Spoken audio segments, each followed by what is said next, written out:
Good evening, ladies and gentlemen.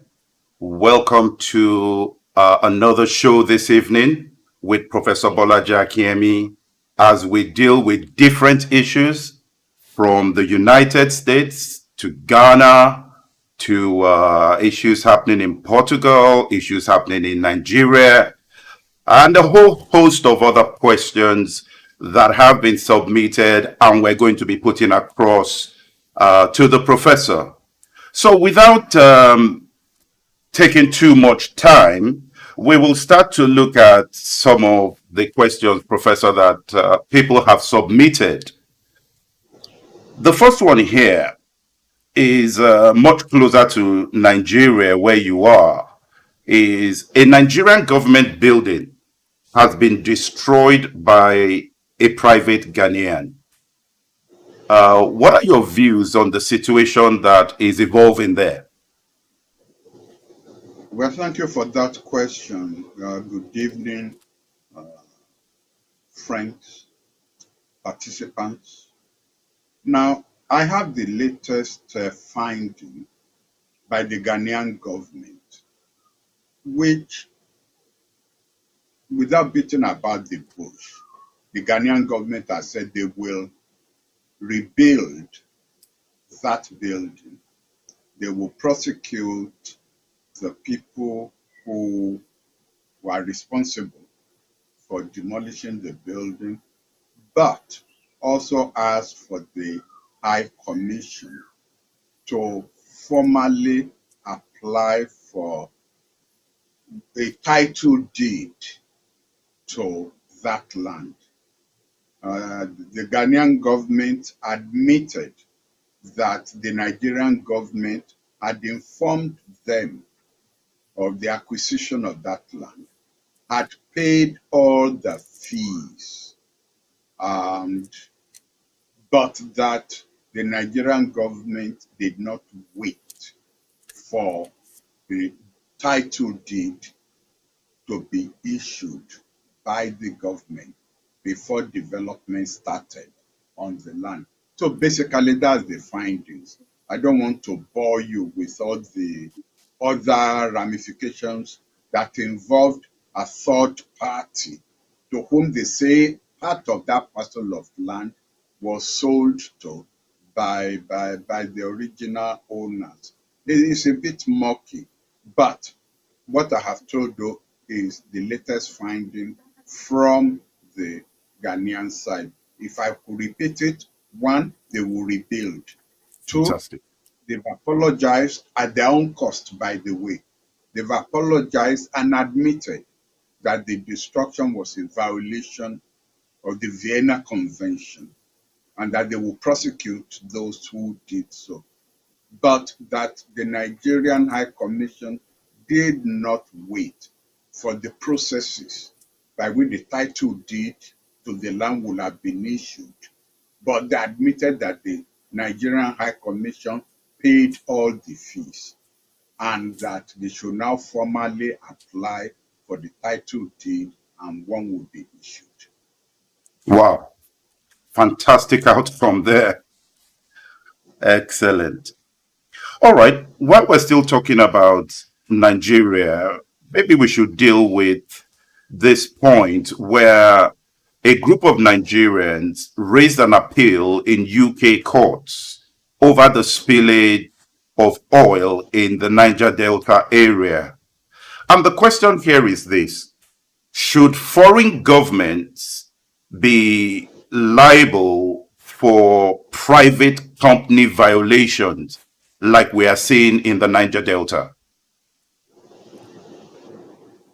Well, um, I think Shell BP, as the name goes, British Petroleum, I think it's a registered company in Britain, and it has been indicted by several United Nations reports as being responsible partially for the spillage and the environmental degradation that has taken place in the Niger Delta. And the position is that the position of those who are suing Shell BP in the British court is that it hasn't done enough to clean up the spillage, and that to that extent, it should be made it should be held responsible. The United Nations, as I said before, has actually admitted that point, but it cannot ask Shell BP to pay damages. It's only a court of competent jurisdiction that can do that. And I think that's why you have that court case being taken before the British Supreme Court. Wow. All right. Moving on to our next point here, and this one is an issue that continues to plague the different nations of the world. It's the issue regarding COVID-19 and the increase, the rise in the number of infections that we're seeing in Brazil, in the United States. I think even earlier on today, Portugal was announcing it was going to be closing down some areas. Um, Nations of the world find themselves in this very challenging position. Do you think that we are now prepared for a possible second wave if that did happen? Well, there are some who will maintain that, in fact, the second wave has already started. Um, while Dr. Fauci in the United States will insist that no, we are still, due to recklessness, seeing an upsurge of the first wave. Now, let me answer your question this way. What's happening in Brazil and the United States is actually due to recklessness and lack of leadership on the part of the president of Brazil and the president of the United States, who continue to play games with this virus. Until 2 days ago, when a court insisted that it will fine the president of Brazil if he ever appears in a crowd without a mask on. He was going around without masks, going into crowds and what have you. In the case of the United States, well, there's no court, or I suppose the legal process is not there to force President Trump to appear in public with a mask on, in spite of the fact that a lot of the people working in the White House, a lot of the Secret Service personnel attached to him have come down with the virus and are self-quarantining themselves. He's holding these rallies, which to me is a sign of recklessness. And you know what? They are asking people who will attend these rallies to sign waivers that they will not sue the Trump campaign organization if they come up with the COVID-19. I mean, that's wickedness in high places. So in the case of Brazil and the United States, what's happening is what we've expected. In the other cases that you have mentioned, Portugal, even China itself, the capital city, Beijing, Germany, in Berlin, and Nigeria, South Africa, we are seeing an upsurge in COVID-19 infections and deaths. So, in some of these cases, they are reimposing lockdown. I think this is something we are just going to have to live with until they get that vaccine. You know, you get that upsurge, you lock down, then it will be downsurge. You open up the system and It goes it will back be up. upsurge again. As I said to my audience last week, we don't really know what to do. I don't blame any government. I mean, apart from those two that I've mentioned, in Brazil and the United States, I don't blame any government because there is no parameters to judge what to do. It's just a question of trying to guess intelligently. And we are dealing with a COVID-19 that is very bright. Right now, the COVID-19 is brighter than us who are trying to cope with it. Wow. Now, I understand that David Cameron, the former UK Prime Minister, was also calling for a separate body to be set up to deal with issues like this. What's your reaction to that? Well, to me, it's you are focusing on the wrong issue. You know, you are leaving leprosy to attack eczema.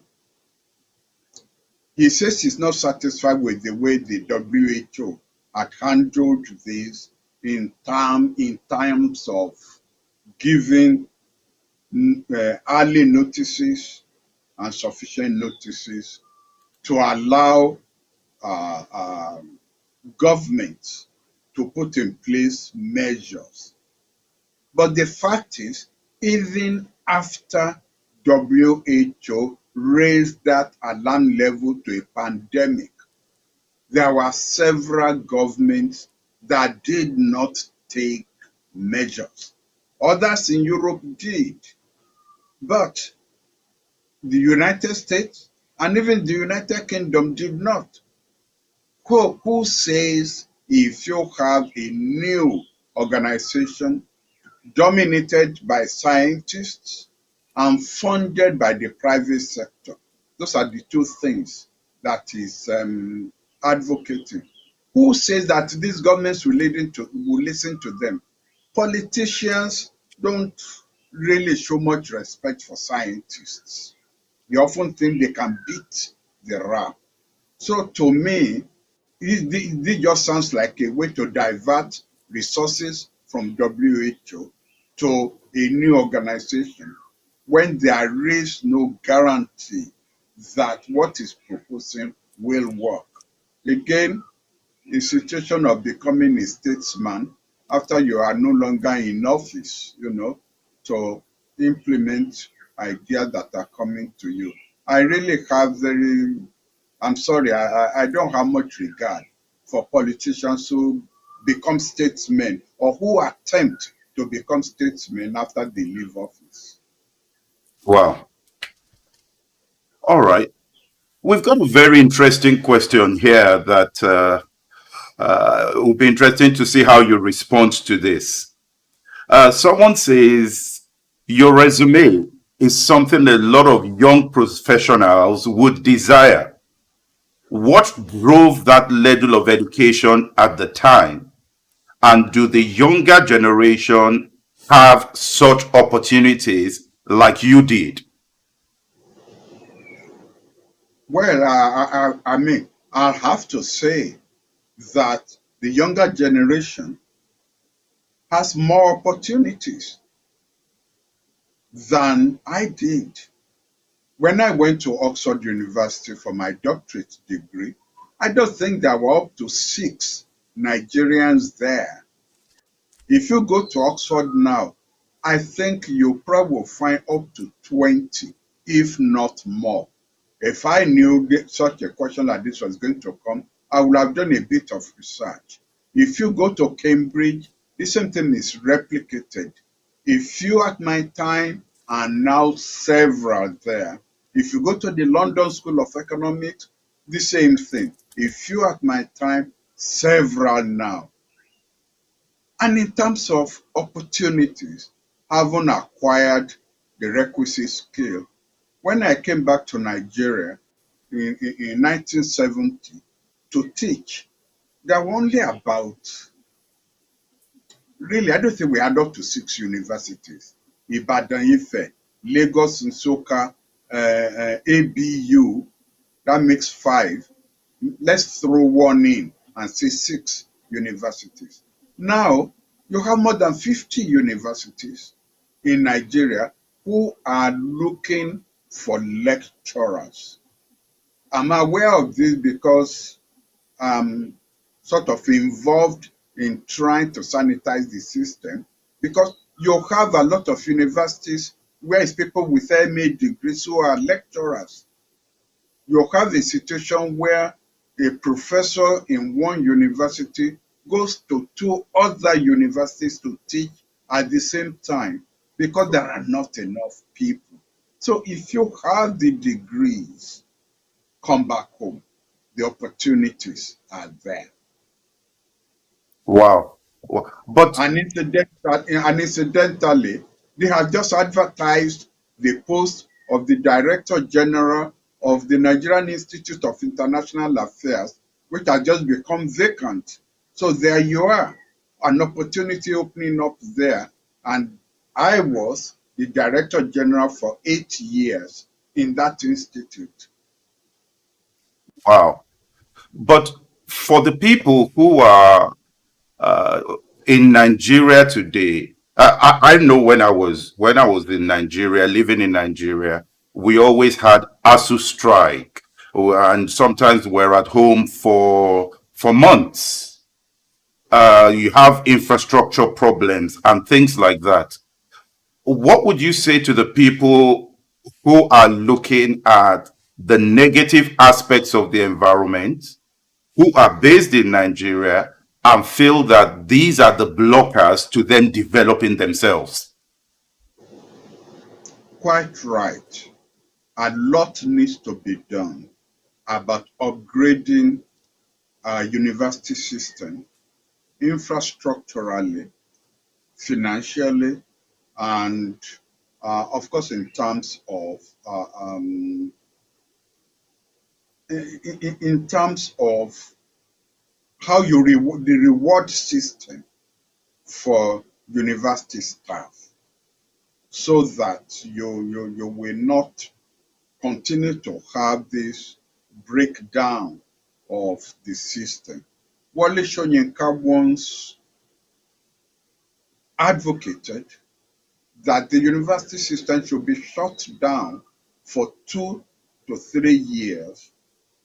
As it was done in Ghana, you use those 3 years to build up the infrastructure, to put in place a reward system in terms of salaries, allowances, and research possibilities for the teaching staff before you then reopen the university. Of course, he was almost crucified.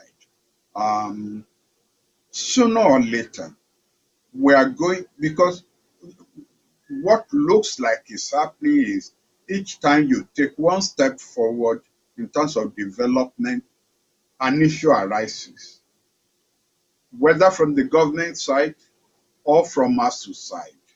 I must say, and this is not because I used to be a university professor, I say most of the time ASU is right in what they're in what they're advocating. You see, the whole system of our education is wrong. Right from the below, from primary school, you you you you accept people who are not qualified, and you entrust your children, the development of your children at that critical age when their brains are developing. You entrust them to unqualified teachers who at times for months are not paid. Then they parcel those into the secondary school. The same thing is being replicated. Then they go on to the university. Yeah, but Believe Prof, me, Prof, when yes. you were growing up, in those many years back in Nigeria, and you had the opportunity to go to the UK, to one of the most prestigious institutions in the world, to go and let that must have been a huge burden for your parents at the time. But today, the average parent is struggling to make ends meet. Well, fortunately, I didn't have to burden my parents. I had a federal government scholarship, which I used at Oxford. Um, I met that scholarship scheme on the ground, even when I was teaching at the university. But like everything else, a rot crept into the system. I'm aware that there are now several opportunities for scholarships, whether for the Niger Delta, whether by Shell, whether by NDDC, several opportunities for scholarships. However, I must admit that in my time, if there were 100 scholarships, maybe only 20 of us or 50 of us will be qualified. Whereas now, if there are 100 scholarships, 5,000 will be qualified. So demand is outstripping supply all the time. So I confess that, yes, if you talk about that, there is a burden on the younger generation in terms of getting the opportunities to you. In fact, what I was going to say is, given the obstacles that you younger generation go through in Nigeria, your brains must be more brilliant than mine, because in spite of the obstacles, you still do extremely well when you go abroad. I've never had anybody I gave recommendation to a university in the United States or in Britain or in Australia. I've never had any complaint coming back that this is a rotten candidate. Nigerians are brilliant people. They get there, they rise up to the occasion, and they come out with flying colors. Wow, the younger generation should hear your views here, because so many people believe that they're so disadvantaged in the Nigerian system and that they can't do well. But I have one question for you before we move on this topic. You have mentioned that you got a scholarship and that there were about 6 universities at the time. One question I always ask myself, having worked in Nigeria for some years, a lot of the managers in the business organizations I worked with had schooled abroad. Do you think that the value of a Nigerian qualification is still very much um, looked at much lower than the value of one obtained from an international organization? That's quite true.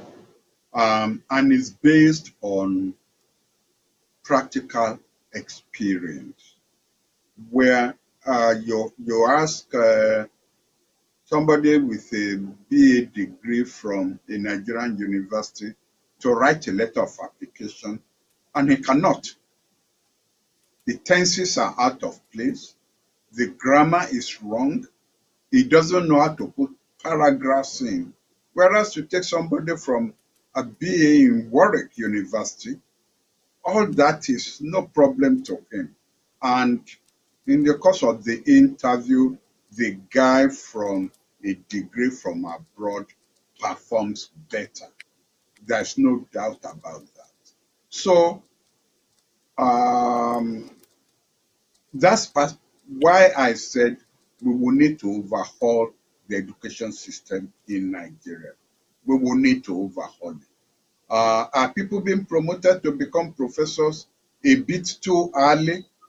When I was teaching in the university, we had external examiners coming in from Princeton, from England, from India, top universities, professors who came in to be external examiners.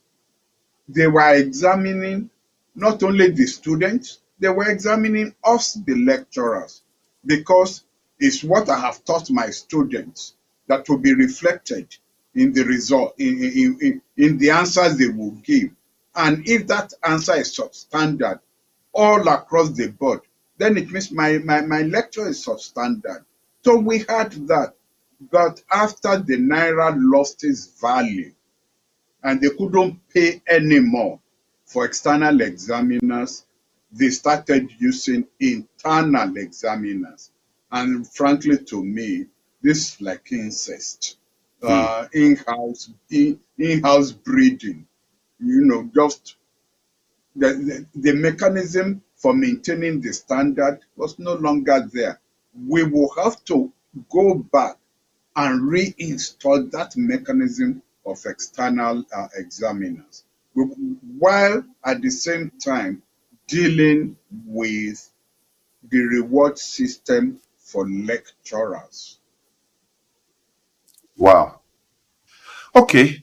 Moving on from that question now, we want to address a point that a lot of people have raised online, some in response to this program. And it is the one regarding a letter you wrote when you were in government, where you invited the military to come and take over from the interim national government at that point in time. The question here is, why did you do that? And looking back, do you take some responsibility for what that government did? Why did I do that? Number one, I was no longer in government. I had left government at that time. But that doesn't really matter. Why did I write that letter to Abacha to come and take over? It is there in the letter that I wrote to honor June 12th. Now, the background to that letter is this, and people tend to forget it. A case had been taken to court challenging the legality and constitutionality of the Shonekan interim national government. A court of competent jurisdiction had declared that interim national government illegal and unconstitutional and had called upon it to vacate office. Now, when you get a judgment like that, if you are satisfied with it, you vacate office. If you are not satisfied with it, you appeal. The interim national government did neither. It just ignored the regime. And so I then wrote that to the military, you installed this interim national government. Come and remove it. It has been declared illegal by a court of competent jurisdiction. It has refused to obey the orders of the court. Remove it. But I didn't stop there. I said, and honor June 12th. So that the objective of that letter. And I don't hold myself then responsible for what Abacha then did, coming in and staying and turning himself into a permanent government and blessing the country. Because that was not the purpose of my letter. I didn't make the purpose of my letter nebulous. It was very clear. Come and remove this regime and honor June 12th. And if people then follow, there's a lot I cannot say on this program. But if people, which is already, some of these things already in the public domain, if people then really follow, what happened after Abacha took over. Abiola went to visit him. Tinubu was in his company, and listen to what Abiola said after he met Abacha. There was an expectation that Abacha would honor the call on him to honor June 12th. I don't want to say more than that. Okay, I think you've answered the question. You did that out of what you saw to be a way of getting the June 12th mandate reinstated in that country. Yes, yes. Okay, good. Let us move on from that question because I think that's a very good segue into one of the other points that we have on here. Uh, so everybody knows about the book by John Bolton, the former National Security Advisor in the United States. And we've now had some countries, South Korea's National Security Advisor has distanced his country from it. He said that unilaterally publishing consultations made based on mutual trust violates the basic principles of diplomacy and could severely damage future negotiations. When you look at Turkey again, Turkey is also responding to this, and they're calling the book misleading. And the question to you here, being a foreign policy expert, is where do you draw the line between publishing such stories and national stability?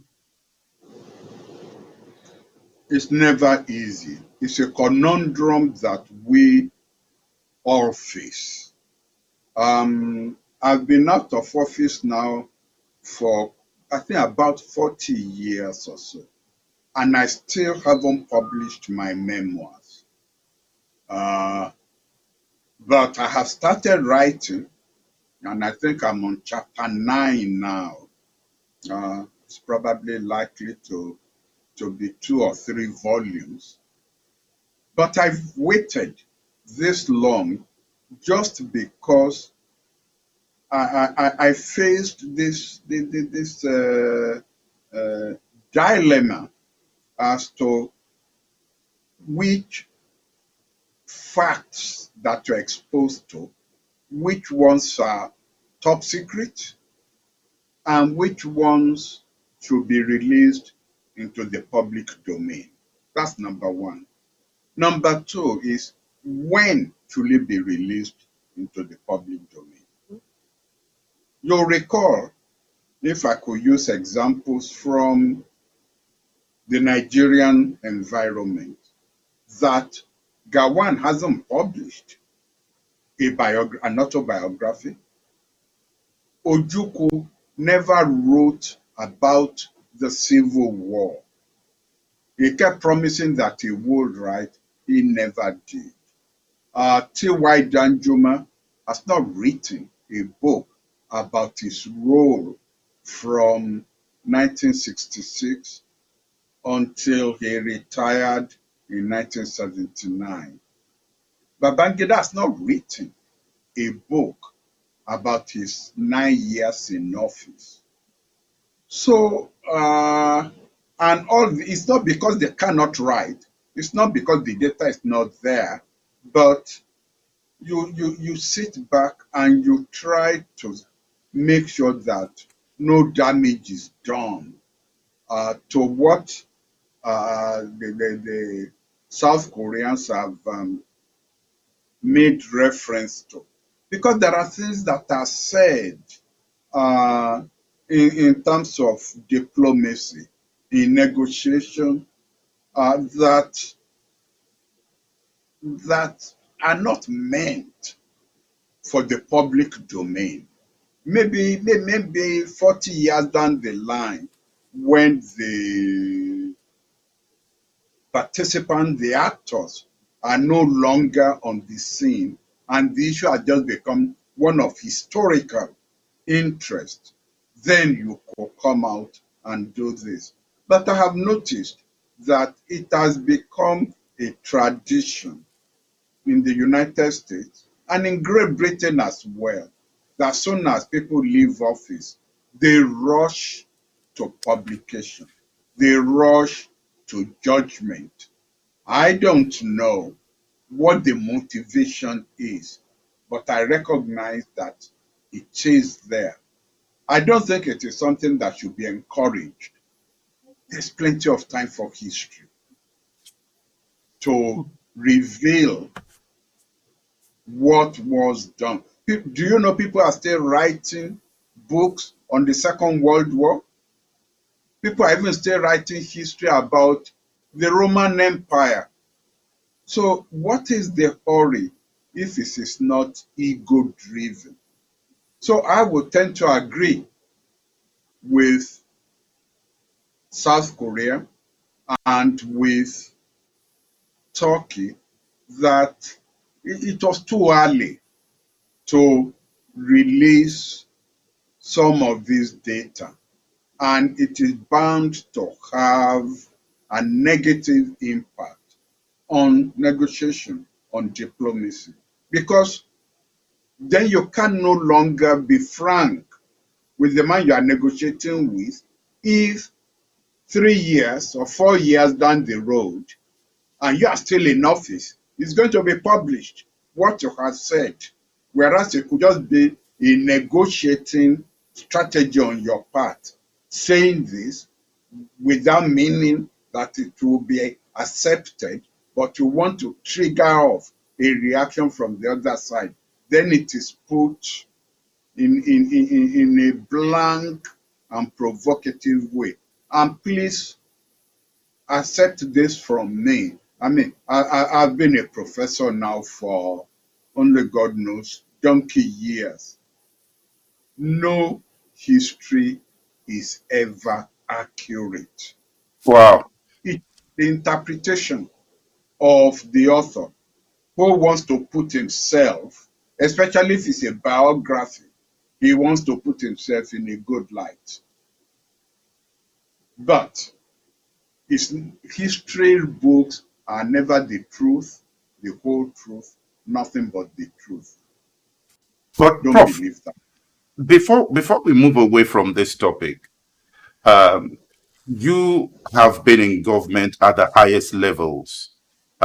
You would have been privy to conversations between nations that, like you say, were top secret. But for someone who is in government today, seeing some of these things happen, what would your advice be to them on how to protect relevant information from being released to people who then want to use it for personal gain?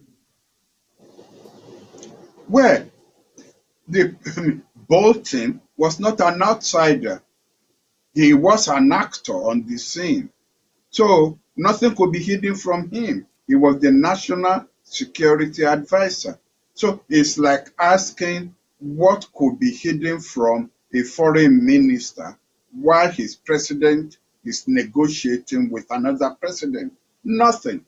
All the telegrams you send out, even when you stamp them top secret and so on, all the Western powers could read not only each other's telegrams, they could read the telegrams going out of the foreign ministries of the developing country.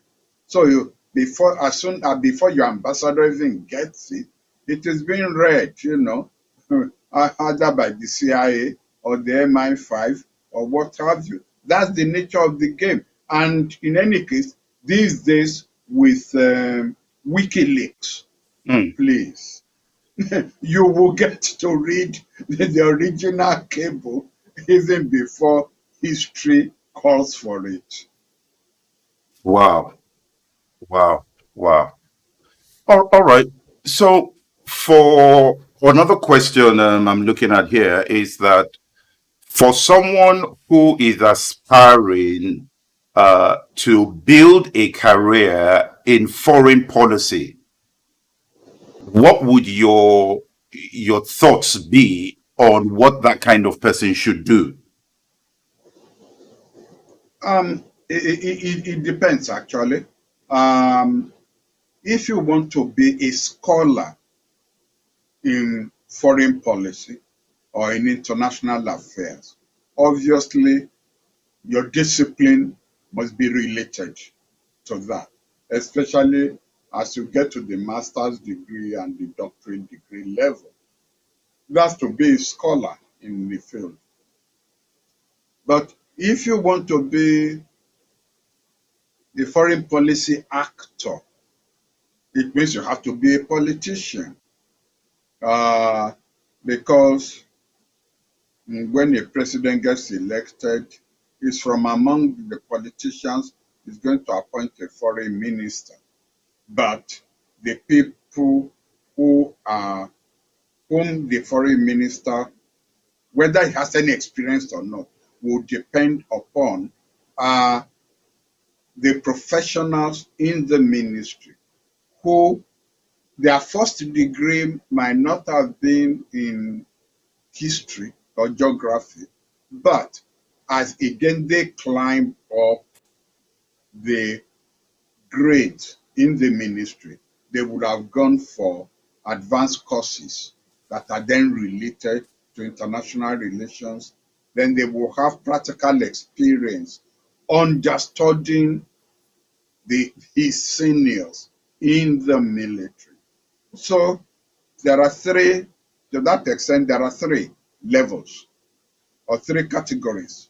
To be a scholar, discipline must be related. To be a professional in the ministry, well, any discipline plus experience and understanding must be relevant. To be a politician, well, you don't need any qualification. You don't need any certificate. You don't need any certificate to be a politician. But we have found out that ministers who have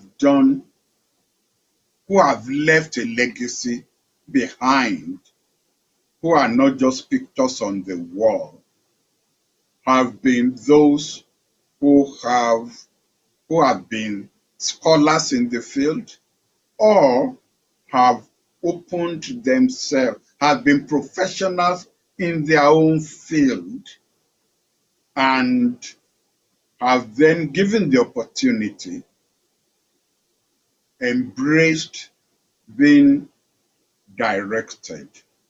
Joe Garba was a professional soldier, but an extremely brilliant one, and one who was open to being, I won't say, but he was open to ideas from the professionals within the ministry and to experts from the outside.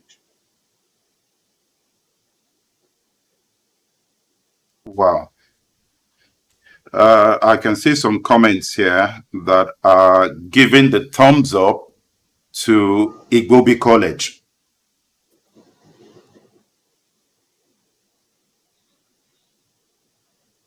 Yep, a few questions coming in here. While we stay on this question of education, I think we've touched on what is required to be a foreign policy expert. Is there an expectation in this study that any form of sort of external attaché type programs are necessary for the development of the foreign capability of any nation? I don't know about, external attachment. On the 2 years before we became independent, they selected the best of the best from within the civil service and sent them out on attachment to British embassies abroad to understudy them. And since then, this a system of attachment to our own embassies from newly recruited foreign service officers has been one of the systems used for training. But you have to be, if you have to have been recruited as a foreign service officer to now be attached to our embassies. They just can't, you can't apply to be an attaché or to be attached to any of our embassies. No, that's not the process that we use. And most countries don't do that. Of course, we have the technical aid course scheme where Nigerian graduates who are interested in this scheme are recruited after a very rigorous examination and interview and posted to countries that have asked for technical assistance from Nigeria. But they are not part of the Ministry of Foreign Affairs, even though the Ministry of Foreign Affairs runs the program. But the people who are selected and who are sent to this country are not foreign service officers. When they finish their 2 years, they are free to go and enjoy. But the interesting thing is, most countries where they are sent actually ask them to remain. And we've had Nigerian doctors become medical, the medical doctors to the president of some countries. We have had Nigerian technical officers becoming professional heads in ministries in these foreign countries. And we've had Nigerian lawyers who are technical officers being involved in writing and drafting constitutions in Fiji, for example, and in other African countries. Wow. Well, we've got about 10 minutes to go. And I think that, Prof, you have some very good news for our viewers in terms of what we're going to be doing in the coming weeks. We have some really exciting news for the viewers. Do you want to do that and tell No, them what we will be doing from next week? You tell them. You are the moderator. You tell them. All right. So I want the viewers to know when we started this out, we said we were going to have the Prof every Thursday in the month of June. I'm excited to let you know that this program is going to continue. And we're going to have the Prof and we're going to ask as many questions as we can ask. What we're also going to do different is next week we're going to have a guest on the show. And from time to time, there will be different guests that will come on. They will be discussing with the professor on some of the current issues that we're seeing on the international scene. And one of the ones that we're going to be starting out with next week is building on one of the points that Prof raised in one of our previous series, where we were looking at development or democracy, looking at the type of leadership skills, the type of leadership models that we have in different parts of the world, how it has served the economies of those nations, and which ones are the ones that we should be looking at. What are the risks associated with these different leadership styles and these different leadership models? So it promises to be an exciting time next week as we start to break down the concept of leadership or democracy. And for next week, we're going to be bringing in an award-winning writer, also a scholar, who has written a report about different types of leadership in Africa. So you don't want to miss this. And not just Africa, but also other parts of the world. You don't want to miss the session. It is going to be an exciting time from next week as we start to broaden the scope of this program and we start to get some more guests that join us. So please do let your friends know, do let family know. It's an opportunity for mentoring from the Prof. It's an opportunity to see things from a slightly different perspective from somebody who has been there, done that, has mentored so many people who have gone on to become really big household names in this field. And you never know. If you're somebody who has written a fantastic report out there, you just might have the opportunity to come here and discuss the point with the Prof. Who knows? The way this is evolving, different things can happen on the program. So, Prof, we want to thank you very much for accepting to do this. We are really excited about it. And we know that next week is going to be an interesting session. Scholar coming in contact with scholar. So, Prof, do you have any last words for our viewers this evening?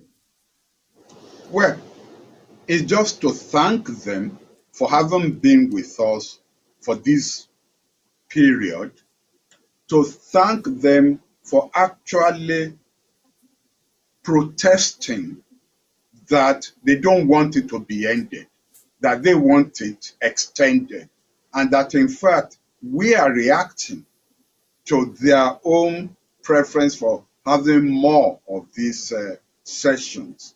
And to say to them, please don't worry about asking questions. There are no questions that we will not take in order to make this program worth your tuning in and worth your while. I have been educated by the broad interests that you have exhibited by your questions. It has shown me what it is that is motivating you where you are. And who knows, maybe I also may run into a government official to whom I can then pass these ideas that have been generated on this program on to. But it has been a worthwhile exercise. I must thank you very much. Fantastic. So thank you all for joining. Same time next week, same program, but a different flavor. We look forward to seeing you next week and having this conversation online. Thank you very much. Thank you, Prof, for tonight, and we will see you next week.